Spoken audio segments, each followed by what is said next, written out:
Pavo pico translates to Spanish as tiny turkey. Well, if you're looking to make yourself a nice oven roasted turkey sandwich, this is going to be the turkey of choice that you're going to want. If a 5-inch is an eagle, then a turkey describes this perfectly, as this turkey can much more easily go inside of your house if you put it in your fridge. The question for some is, can it replace a traditional cinewhoop for a lighter, smaller, and cheaper package? And the answer is, in some instances it can, and in some instances it can't. A cinewhoop, a drone that's built in order to carry a camera like a GoPro, something that can fly in a cinematic way but still give you full manual control to get the exact shot that you want. Now, with smaller cameras on the market, you could get something a little bit smaller, like this 2-inch size. But with DJI's O3 system, it's essentially the same camera system that's on DJI's Avata drone. You could attach that system into a much smaller drone, the size of a tiny whoop. Can you tell the difference in these two? Size and weight, it is so tiny, and this gets you all of the features. 4K 60 FPS, it's all built in, it's ultra light, literally in a pocket or in the size of the hand. But there is some assembly required. It comes with all of these parts. You can see it is a standard sort of 75-85 millimeter drone with express alerts built in. Now, this comes with this large style antenna pre-installed, but to bring the weight down, we're going to install this pair of tiny little antennas for the video system. Pull these two off, these antennas, and of course the gummy hardware to be able to install the kit itself.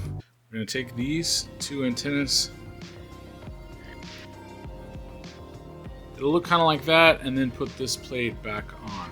Then you put this into the bracket, and these little things hold these tiny little antennas. It really fits in here very nice and snug. Now we can go ahead and screw in the camera. I think I do want a little bit of camera protection, so I'm gonna go ahead and put this on there as well. Next, you gotta take these tiny little rubber grommets and put them into each of these 4 holes. How it works is, it comes shipped with this. It has your receiver on board, and it has the plug to go into the DJI O3 unit.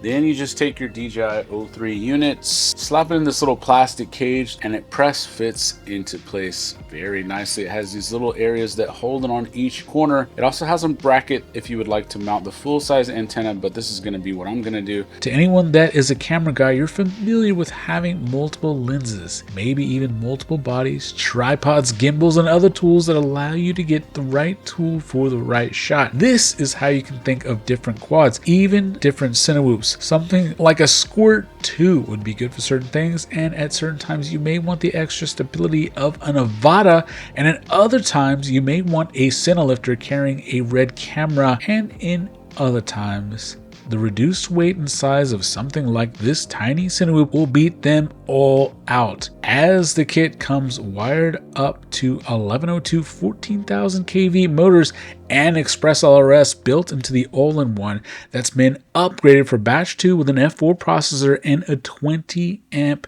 built-in electronic speed controller. This design uses a pusher configuration popular in cinewhoops, and I personally enjoy the added stability that they offer. It's lightweight, only 74 grams before you add on the battery, meaning that it will fly exceptionally well without risking any damage indoors to your walls or your pets or your kids, all while being well under 250 grams. The only downside to lightweight and small size is that outdoors it may get blown around on a windy day. The battery recommended is a 2S 450 milliamp hour LiPo, but take note that the betafpv battery is sized for this. This GNB battery looks to be nearly identical in size, but it's just too big to fit. It comes with 2 sets of Jim Fan 45mm 3-bladed props that gives you an estimated flight time of about 4 minutes according to the manufacturer. I was getting slightly less than this, but then again, I may be a little heavy on the throttle compared to some indoor pilots, as I mostly race or fly outdoors. It is nice having a UART based express LRS control link on here. That means you can just connect to the Wi-Fi, load up your bind phrase, and you are ready to start flying after you set up your switches. Exceptionally easy to get this thing going. Since the DJI 03 unit is only $229, this total cost for this cinewhoop is only about $330 to $350. Very attractive, especially seeing as the prices of some other cinewhoops are easily over $500 in here. They're really fun. You can fly them closer to people than you would with any other thing, and the DJI 03 unit has really nice footage built in. You can add the stabilization baked in, but I prefer to leave it off and just run it through gyro flow, as this unit does have a gyro on board, and that software can use that gyro data in order to stabilize the footage in a much nicer way. What do you guys think in the comments? If you don't need a GoPro, if you're not selling this footage for professional purposes, which most of us aren't, this is a way that you can get nice, clear, juicy footage in a very light package and fly it indoors without having to risk getting stuck in your poodle's hair. Now, which one is better? That's like asking me which one of these two lenses is better, this tiny one or this long one.